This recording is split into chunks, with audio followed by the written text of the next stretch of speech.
Una realidad en la vida del hombre es que todos siempre nos movemos en pos de algo. Consideramos que llegaremos a una meta o un final y cada acción que realizamos va a estar encaminada hacia obtener esa meta que hemos deseado, ya sean metas pequeñas o metas grandes. Lo cierto es que el anhelo por alcanzar aquello que hemos soñado se va a constituir en el motor de nuestros pasos. El anhelo por conseguir ese sueño que hemos planeado, ese fin que queremos obtener, es el que nos va a impulsar a realizar cada una de las cosas necesarias para obtenerlos. Y la esperanza es el alimento de dicho anhelo. Se puede decir que sin ella es imposible avanzar. De hecho, una de las razones por que anhelamos obtenerlo es porque tenemos esperanza de que lo vamos a conseguir. Pues aunque el hombre no sabe qué vendrá para su vida, la esperanza es una mirada optimista a las expectativas que espera se pueden llegar a alcanzar. Deseo, mis hermanos, que este domingo tratemos lo que Pablo presenta como la esperanza del creyente. Y escribe a los hermanos de Roma en particular. Vamos a estar dirigiendo nuestra mirada hoy a la carta a los romanos. En el capítulo 5, vamos a leer desde el versículo 1 hasta el versículo 5. Romanos capítulo 5, versículo 1 al versículo 5. Dice: justificados pues por la fe, tenemos paz para con Dios por medio de nuestro Señor Jesucristo, por quien tenemos entrada por la fe a esta gracia en la cual estamos firmes y nos gloriamos en la esperanza de la gloria de Dios. Y no solo esto, sino que también nos gloriamos en las tribulaciones, sabiendo que la tribulación produce paciencia y la paciencia prueba y la prueba esperanza. Y la esperanza no avergüenza, porque el amor de Dios ha sido derramado en nuestros corazones por el Espíritu Santo que nos fue dado. Para esta mañana vamos a estar viendo el sermón que he titulado La esperanza del creyente. La esperanza del creyente. Y para abordarlo en una forma ordenada, nuestro tema, vamos a estar viendo dos aspectos específicos. Primero, una definición de la esperanza del creyente, una definición de la esperanza del creyente. Y segundo, vamos a ver algunas características que nos muestra el pasaje que hemos tomado como base, características de esta esperanza. Bien, pasemos de lleno entonces a lo primero, y es tratar de definir lo que es la esperanza. Y cuando hago referencia a la esperanza del creyente, es que tratemos de contrastarla con lo que es la esperanza para el mundo, y vamos a ver que es algo completamente diferente. Por eso le colocamos ese subtítulo. La esperanza, como lo vimos en la introducción que hicimos, es común a todos los hombres. Pero al hablar de la esperanza cristiana, esta es distinta tanto en su naturaleza como también en su propósito. La esperanza natural, si podemos llamarla así, esperanza natural, es aquella que experimenta el hombre sin Dios. En un sentido incierto, puede manifestarse solo como el anhelo de aquello que se quiere, pero que está sujeto a innumerables circunstancias. La esperanza natural entonces es aquella que se describe como el anhelo que se quiere, pero que está suscrito a innumerables circunstancias. Aun cuando el hombre haga todo lo que esté a su alcance, realmente él no puede más que esperar aquello que no está en sus manos le favorezca en las consecuencias de su deseo. Pero cuando hablamos de la esperanza entonces del creyente, las palabras empleadas para describirla no pretenden mostrar algo incierto, como si se tratase de una probabilidad. Vamos a encontrar que la palabra empleada en el griego para esperanza es la expresión el pisó, que antes que describir un sentimiento que experimenta el hombre, como lo hace la esperanza natural, describe un sentimiento, un anhelo del hombre por alcanzar algo, pero es solamente eso, un anhelo, porque no sabe si lo va a alcanzar, ya que depende de muchas circunstancias que deben darse, o sea que es una probabilidad, es algo que no es seguro, es incierto. Por el contrario, esta palabra, él pisó, tiene como fundamento no lo que el hombre siente, sino las acciones o las virtudes de aquel en quien se coloca la esperanza. Es decir, cuando hablamos del piso, hablamos de una esperanza que no depende de nosotros, sino de alguien más. Es decir, que vamos tras un anhelo, tras una meta, pero la meta no va a depender de nosotros ni de la circunstancia, sino de que alguien más la haga, alguien más la cumpla.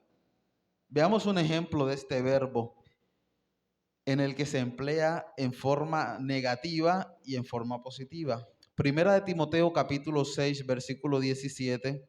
Primera de Timoteo capítulo 6, versículo 17.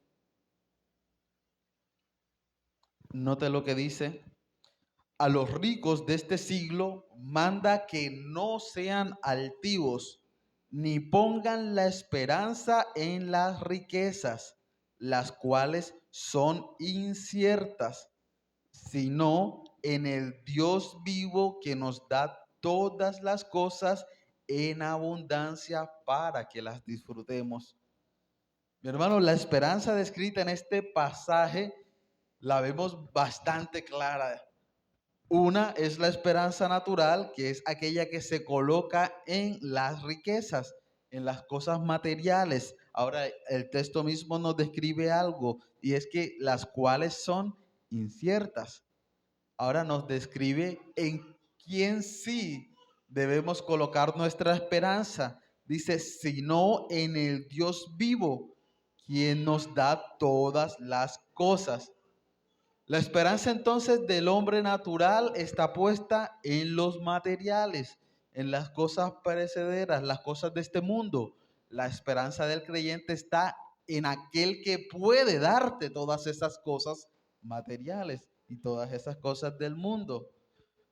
Tener entonces como fuente de tranquilidad o seguridad las cosas más materiales no es correcto. Y más específicamente en el poder del dinero, no es bueno, pues Pablo afirma que esto sería depositar la esperanza en algo frágil, algo incierto, pero luego afirma que toda nuestra esperanza debe estar en Dios, señalando que Dios es misericordioso, pues es de Él que procede todo lo que tenemos. De manera que por la forma en la que se nos presenta gramaticalmente el uso del verbo que traduce esperanza, pretende entonces acentuar el carácter de aquel en quien se espera, antes de aquel que está esperando. Vuelvo y repito, la palabra entonces esperanza, en el griego el pisó, no hace énfasis de aquel en el que espera, sino en quién esperamos. Como lo dice, por ejemplo, Primera de Timoteo capítulo 4, versículo 10. Primera Timoteo capítulo 4, versículo 10. Dice que por esto mismo trabajamos y sufrimos oprobios, porque esperamos en el Dios viviente, que es el Salvador de todos los hombres, mayormente de los que creen. Si procuramos entonces una definición, podríamos decir la siguiente, y es que la esperanza cristiana es la certeza y seguridad que posee el creyente en las virtudes, acciones y promesa de su Salvador. La esperanza cristiana entonces es la certeza y seguridad que posee el creyente en las virtudes, acciones y promesas de su Salvador.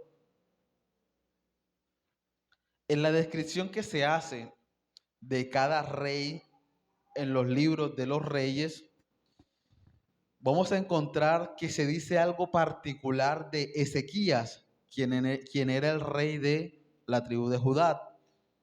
Segunda de Reyes, capítulo 18, versículo 5.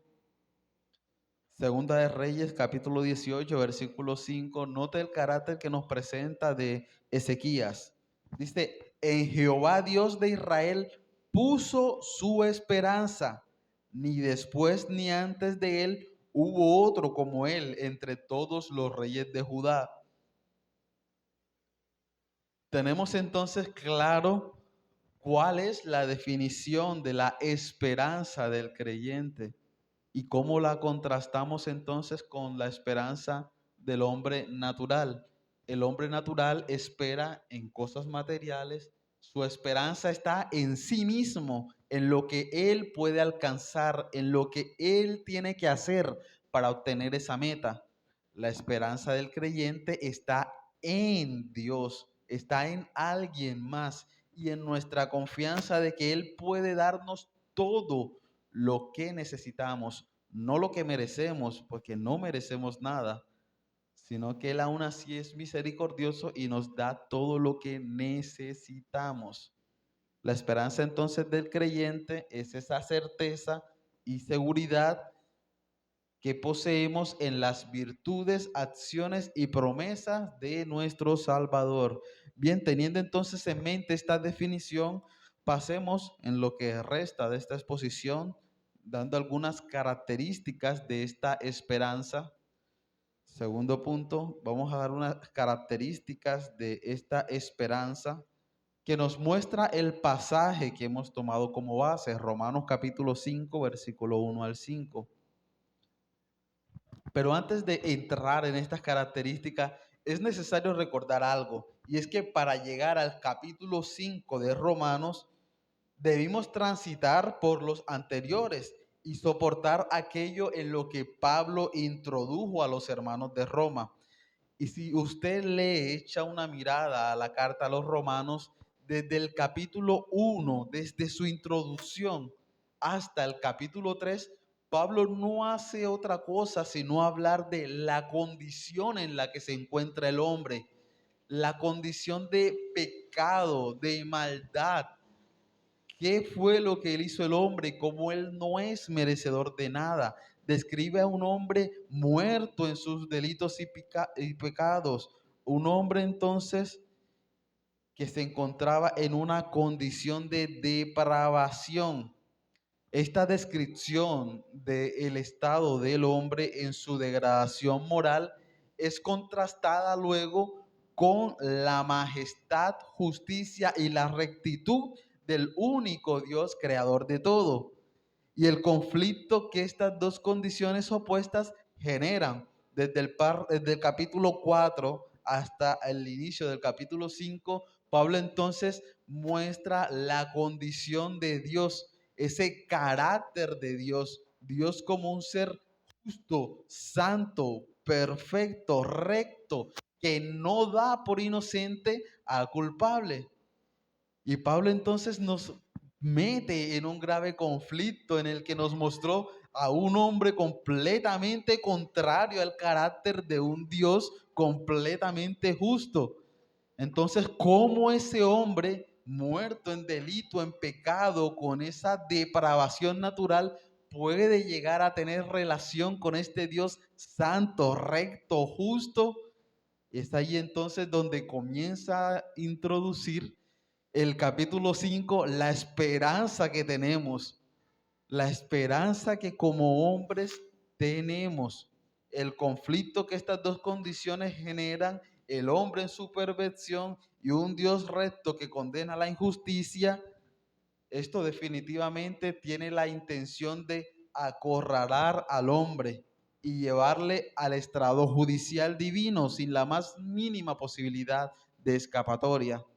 Toda esta descripción entonces es coronada con el señalamiento que no hay ninguno por fuera de esta condición. De hecho, él lo afirma cuando dice, no hay justo ni aun uno, sea judío, griego, moralista o abiertamente perverso. Pablo nos guía a reconocer que no hay uno solo bueno y por ello todos somos merecedores de la ira divina. Así que toda esperanza que pudiéramos tener como hombres naturales, es decir, la esperanza puesta en nosotros, en lo que nosotros pudiésemos hacer para poder alcanzar ese estado de justicia que teníamos antes, ese estado de perdón delante de Dios, es vano, es imposible. No hay ninguna esperanza en nosotros.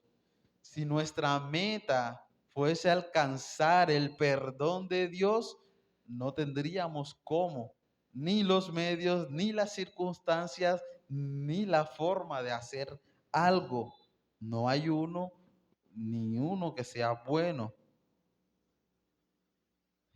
Es entonces secada esta esperanza por los argumentos veraces de Pablo en los 3 primeros capítulos.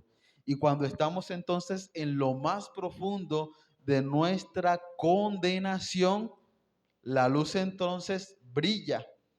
Hallamos una esperanza, no en nosotros, sino en alguien más, alguien diferente a nosotros. Y es lo que Pablo también establece. Romanos capítulo 3, versículo 23 al versículo 25, después de dar toda esa oscuridad en la cual el hombre se encuentra, él ahora nos muestra una luz, una salida, una esperanza. Romanos 3, 23 al 25 dice, por cuanto todos pecaron y están destituidos de la gloria de Dios, siendo justificados gratuitamente por su gracia mediante la redención que es en Cristo Jesús, a quien Dios puso como propiciación por medio de la fe en su sangre para manifestar su justicia a causa de haber pasado por alto en su paciencia los pecados pasados. Solo podemos hablar de verdadera esperanza cuando hemos visto nuestra oscuridad, nuestra depravación, la suciedad de nuestro pecado, y luego nos ha brillado la luz de la justicia eterna en Cristo.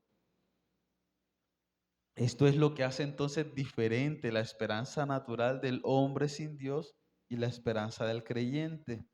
La esperanza de ellos entonces radica en lo que viven ahora, en lo que pueden obtener. Nuestra esperanza está en lo que éramos y lo que hoy somos. Veamos entonces nuestra primera característica de la esperanza cristiana, y es que es una esperanza que no se basa en el futuro, sino en el pasado. Es una esperanza que no se basa en el futuro, sino en el pasado. Para introducir el cambio de la oscuridad a la luz, de la condenación a la justificación, del infierno al cielo, Pablo nos dijo en Romanos 3:24, siendo justificados gratuitamente por su gracia, mediante la redención que es en Cristo Jesús. Ahora, nuestro texto base, Romanos 5:1, y quiero que los compare, dice, justificados pues por la fe, tenemos paz para con Dios por medio de nuestro Señor Jesucristo. La esperanza entonces del hombre natural mira hacia adelante, hacia lo que anhela, hacia su propósito, hacia su meta, hacia lo que él quiere conseguir, lo favorable de las circunstancias que él mismo ni siquiera puede controlar. Él añora todo lo que se confabule a favor suyo, pero en realidad es una esperanza ciega, pero que además no posee ningún tipo de sentido, pues no tiene la mínima idea de qué es lo que vendrá. Pero la esperanza cristiana no encuentra su base en el mañana, en el futuro, sino en el pasado, en lo que ya Cristo hizo. Nuestro Señor de gloria vino a esta tierra a morir por los pecadores, a entregar su vida en rescate de su pueblo, a pagar el precio de nuestra transgresión y morir en la cruz, para aplacar de alguna manera la ira del Dios justo y 3 veces santo. Nuestra esperanza entonces no está puesto en algo que hagamos o que vendrá, sino en lo que ya Cristo hizo. ¿Recuerdan cuál era nuestra condición? Ahora también recuerden lo que Cristo hizo para justificarnos, para sacarnos de ese estado de muerte y ahora darnos vida junto a Él. Efesios capítulo 2, versículo 4 y versículo 5 dice: pero Dios, que es rico en misericordia, por su gran amor con que nos amó, aun estando nosotros muertos en pecado, nos dio vida juntamente con Cristo. Por gracia sois salvos. Y si usted mira los versículos anteriores, se da cuenta que es normal en Pablo realizar este contraste entre cuál era nuestra condición y la que tenemos ahora por gracia de Jesucristo. Note en ese mismo texto, Efesios capítulo 2, desde el versículo 1, note cómo presenta nuestra condición. Y Él os dio vida a vosotros cuando estabais muertos en vuestros delitos y pecados, en los cuales anduvisteis en otro tiempo siguiendo la corriente de este mundo, conforme al príncipe de la potestad del aire, el espíritu que ahora opera en los hijos de desobediencia, entre los cuales también todos nosotros, no saca ninguno, todos nosotros vivimos en otro tiempo en los deseos de nuestra carne, haciendo la voluntad de la carne y de los pensamientos, y éramos por naturaleza hijos de ira, lo mismo que los demás. Esta es nuestra condición. De ahí venimos. Esa era nuestra condición. Pero Dios, ahora Pablo aplica un contraste, pero Dios, que es rico en misericordia, por su gran amor, no porque haya visto algo en ti, no porque tú hayas hecho algo, no porque las circunstancias se dieron, no, por su gran amor con que nos amó, aún estando nosotros muertos, nos dio vida juntamente con Cristo. Por gracia somos salvos.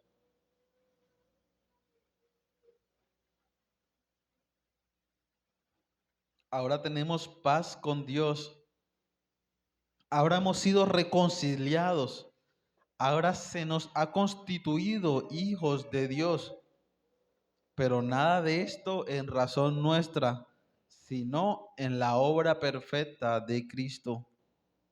La esperanza entonces del creyente no encuentra su inicio, su génesis en algo que esperamos que suceda, en algo que esperemos que se dé, sino en algo que ya pasó, algo que ya se hizo, algo que Cristo hizo y fue la obra de dar su vida por nosotros.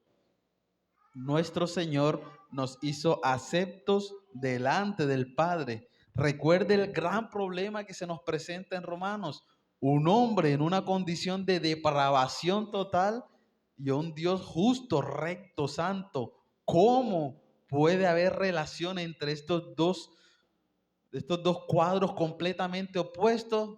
Pues hallamos esperanza. ¿Dónde? En Cristo, quien es el que ahora nos hace aceptos en Él. Es el que ahora permite que el Padre nos acepte. ¿Y cómo? Justificándonos. Ahora somos unidos a Cristo. Y el Padre entonces tiene relación con nosotros por medio de Cristo. Nos ve a través de Cristo, porque estamos unidos a Cristo. Es por eso que ahora decimos, Abba Padre. No somos hermanitos de Cristo, no somos hermanitos de Jesús. Estamos unidos a Él, somos uno con Él. No hay otro fundamento más fuerte del cual provenga nuestra esperanza que la redención lograda por nuestro Señor. Hay de aquellos que piensan el día de hoy que la obra de Cristo fue inconclusa o no fue suficiente. Hay de aquellos que tienen que hacer, piensan que tienen que hacer algo para poder completar esa cuota que se debe pagar, como lo creen así los arminianistas. No hay esperanza entonces que pueda haber en ninguno de ellos, porque tú jamás podrás realizar algo para alcanzar la gracia o el perdón de Dios. Y si eso va a depender de la circunstancia, estás perdido. No hay esperanza que pueda germinar del obrar del hombre, pues nuestro obrar incluso introdujo el pecado y con ello la condenación. ¿Qué esperanza más débil tiene aquel que tropieza siempre con la verdad de su fragilidad, con su incapacidad para salvarse por sí mismo y así garantizarse una eternidad? El creyente debería cada día decir junto al salmista, Salmo capítulo 62, versículos 5 al 7. David dice, Salmo 62, versículos 5 al 7, alma mía, en Dios solamente reposa, porque de Él es mi esperanza. Él solamente es mi roca y mi salvación, es mi refugio, no resbalaré. En Dios está mi salvación y mi gloria, en Dios está mi roca fuerte y mi refugio, solamente en Él. Entonces, la primera característica que hemos visto es que no es algo que se base en el futuro, sino en el pasado. Bien, pasemos a la segunda característica de esta esperanza del creyente, y es que esta espera lo mejor, espera lo mejor.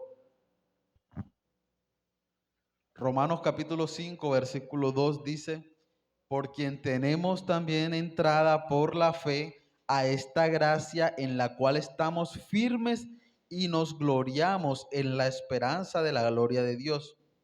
Es menester que recordemos la condenación señalada por Pablo, por cuanto todos pecaron y están destituidos de la gloria de Dios. Nuestro pecado, nuestra condición nos generaba entonces la destitución de la gloria de Dios. Recuerden los dos cuadros, uno no podría beneficiarse del otro, pues son opuestos. La gloria de Dios, su majestad, su perfección, su virtud santa, la gloria de Dios no solo es esencial a su propio carácter, sino a nosotros. De hecho, fuimos creados para su gloria. Isaías capítulo 43, versículo 7 dice, todos los llamados de mi nombre, para gloria mía los he creado, los formé y los hice. El propósito por el cual fuimos creados fue para mostrar, para hacer notoria esa gloria. Ahora el hombre peca, es destituido de esa gloria. El hombre alejado de Dios está alejado de su necesidad más básica. Mi hermano, si el propósito por el cual fuiste creado fue darle gloria a Dios, y andando en pecado no vas a hacer gloria a Dios, entonces no estás cumpliendo el propósito para el cual fuiste creado. No estás cumpliendo, estás completamente alejado de la necesidad básica por la que fuiste creado. Si yo creo una silla, lo hago con el propósito de sentarme, pero si yo la cojo para colgar cosas, para sostener algo, se aleja completamente del propósito por el cual la creé. Así es el hombre sin Dios, alejado completamente Pablo nos dice que por la obra de Cristo entonces, ¿qué pasa? Ahora tenemos la esperanza de la gloria de Dios. ¿Cuál es entonces la esperanza del creyente? Obtener nuevamente la gloria de Dios, que podamos hacer notoria esa gloria en nosotros.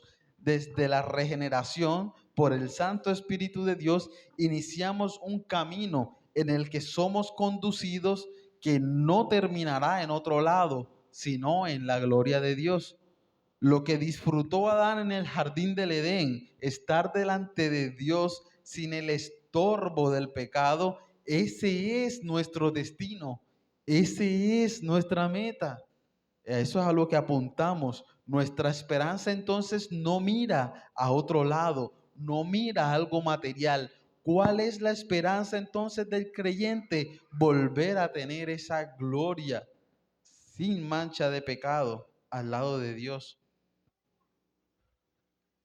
Nuestra esperanza no mira más allá, no espera otra cosa que estar ante su Señor y verle cara a cara. Es poder adorarle desprendido de toda corrupción. Por ello, mi hermano, tu esperanza en Cristo no debe ser un empleo mejor o un excelente desarrollo profesional, una familia feliz o un buen sueldo, unas numerosas posesiones o bienes materiales. No.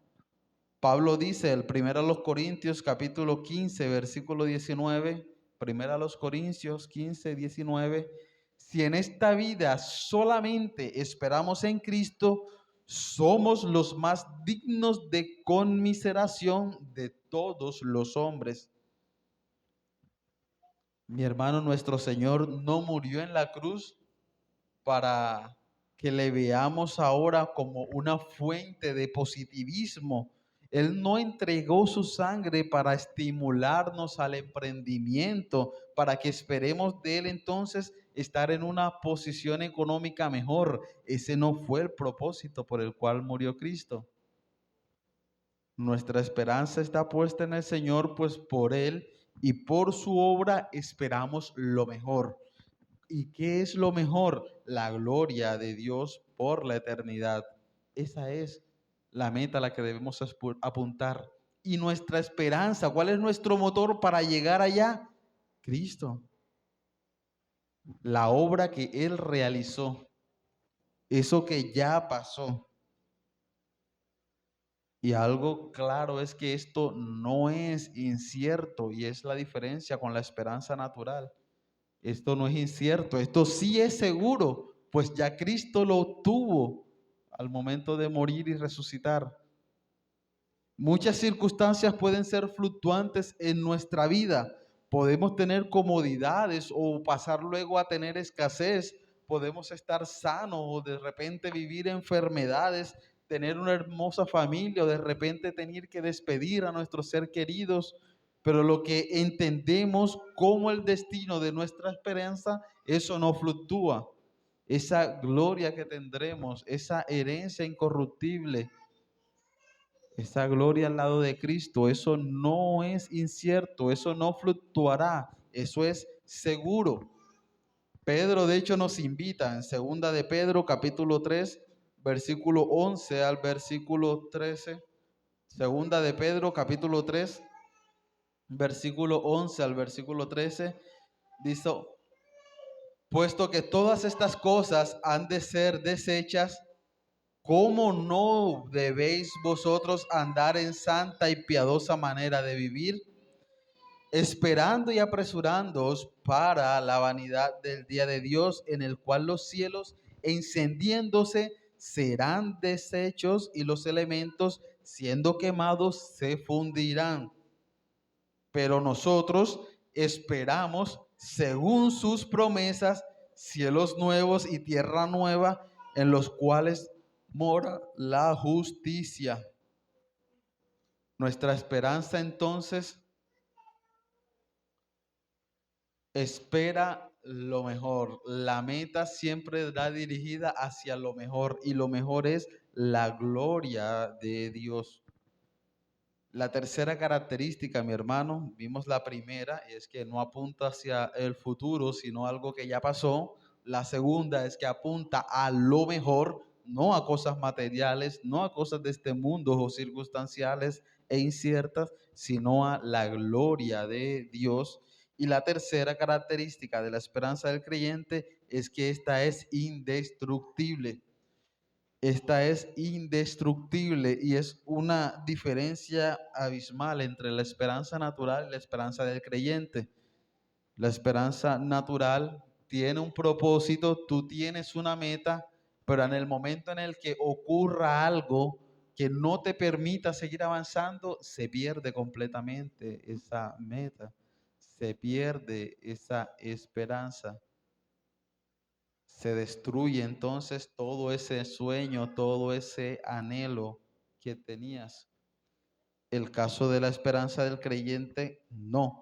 Job capítulo 8, versículo 13 dice: tales son los caminos de todos los que olvidan a Dios, y la esperanza del impío perecerá. La esperanza del impío perecerá. Ahora, Proverbios capítulo 10, versículo 28, Proverbios 10, 28, dice: la esperanza de los justos es alegría, mas la esperanza de los impíos perecerá. Se contrasta entonces, toda esperanza del no creyente desaparecerá, ya sea porque no fue alcanzada o porque pudo tener lo que anhelaba, pero tarde o temprano por su carácter temporal desaparecerá.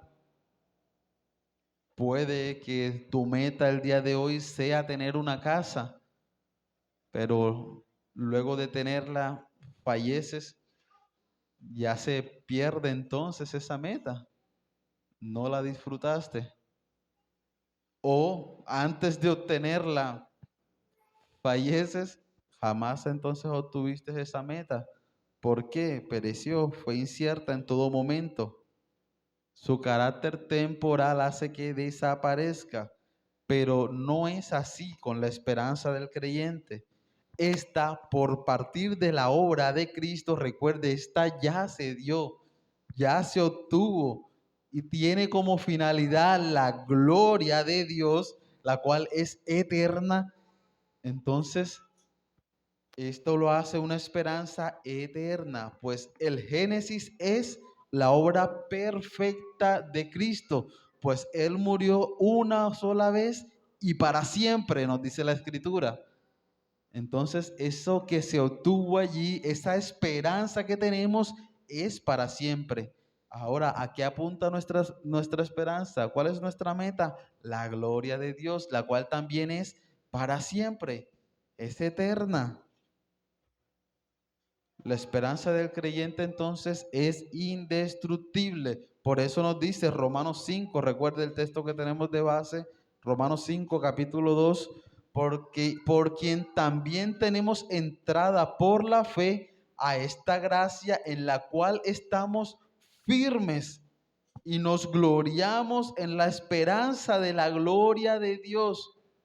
Mi hermano Pablo dice que es firme, que en esa esperanza que tenemos estamos firmes, pues no se va a destruir, no se va a acabar, por no tener ni como base ni como finalidad este mundo, nada entonces puede apagarla. El creyente puede perder el gozo que produce esta esperanza, sí. Él puede verse enredado en tentaciones y los pecados con los que luchará a lo largo de su vida, hasta un punto en que desvíe su mirada incluso de esta esperanza, pero esta no desaparece. Simplemente desviaste tu mirada hacia ella, pero no desaparece. Recordemos que en la definición que dimos al inicio, no consideramos la esperanza como lo que siente el creyente. La realidad de la gloria eterna no disminuye por los altibajos de la vida espiritual. Salmo capítulo 62, versículo 5, vuelvo y cito este salmo: alma mía, en Dios solamente reposa, porque de Él es mi esperanza. Y algo que podemos afirmar es que uno de los que más mostró altibajos fue David. A lo largo de los salmos, él veía claramente cómo su alma vivía en todo momento abatida, pero siempre afirmó que su esperanza estaba en él. La tercera característica entonces de esta esperanza es que es indestructible. Pasemos a la cuarta, veamos una cuarta característica de la esperanza del creyente, y es que ésta crece en medio de la aflicción. Esta esperanza crece en medio de la aflicción. Nuestro texto señala, y no solo esto, sino que también nos gloriamos en las tribulaciones, sabiendo que la tribulación produce paciencia, y la paciencia prueba, y la prueba esperanza. Esta esperanza entonces crece en medio de la tribulación, de manera que se trata de una esperanza que se basa en lo que Cristo hizo, que tiene como fin la gloria eterna de Dios, que es indestructible, es firme, y ahora Pablo nos dice que crece en medio de las aflicciones. ¿Cuán distinta entonces es esta esperanza a la del hombre sin Dios? Todo cuanto ataca o trae adversidad poco a poco va menguando la esperanza del hombre. Si tu intención es comprar una casa para tu familia, pero te quedas sin trabajo, las deudas crecen, todo esto va atacando para que tú vayas perdiendo esa esperanza y tu anhelo sigue en pie, pero cada vez ves que se aleja más esa meta, hasta el punto de que pierdes la esperanza de poder conseguirla. En el caso de la esperanza del creyente es todo lo contrario. Esta es acrecentada en la tribulación, pues la tribulación le capacita, no le destruye. La adversidad dota al Hijo de Dios. Las dificultades dirigen las miradas del creyente a aquel que es la fuente de su esperanza, que es Cristo. Y por ello al final es robustecido en su confianza, porque recuerda que su esperanza no está en Él, no está en las cosas de este mundo, tu esperanza no está aquí. Por eso las cosas que puedas vivir en este mundo no la van a afectar. Por el contrario, te llevarán a recordar cada día en quién está tu esperanza. Por eso es que crece, no se destruye, sino que se acrecenta. Segunda a los Corintios, capítulo 4, versículos 16 y 18, dice, por tanto, no desmayamos. Segundo a los Corintios 4, 16, no desmayamos. Antes, aunque este nuestro hombre exterior se va desgastando, el interior, no obstante, se renueva de día en día, porque esta leve tribulación momentánea produce en nosotros un cada vez más excelente y eterno peso de gloria, no mirando nosotros las cosas que se ven, sino las que no se ven, pues las cosas que se ven son temporales, pero las que no se ven son eternas. Las adversidades que vivimos en este mundo, mi hermano, nos invitan a no mirar lo que tenemos por delante, sino a poner nuestra mirada en las realidades invisibles, aquellas que son eternas, seguras, firmes, indestructibles, aquellas que son sujetas a Cristo, no sujetas a las realidades temporales de este mundo.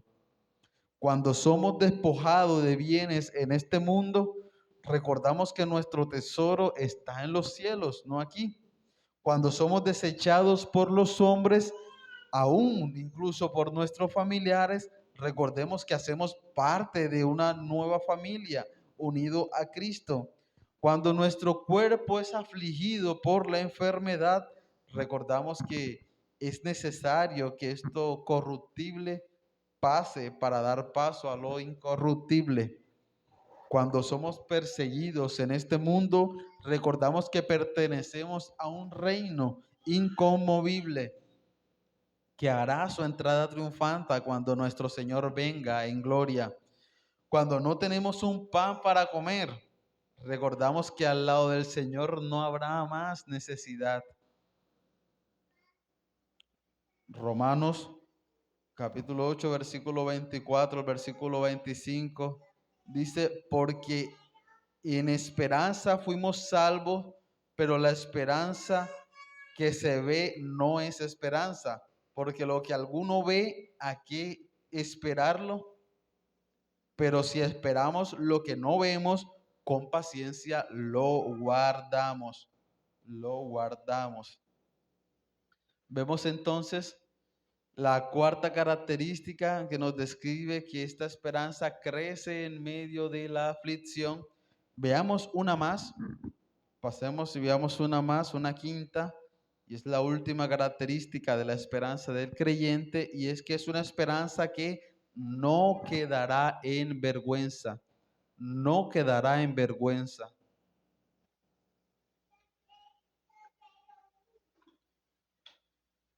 Romanos capítulo 5, versículo 5 dice, y la esperanza no avergüenza, porque el amor de Dios ha sido derramado en nuestros corazones por el Espíritu Santo que nos fue dado.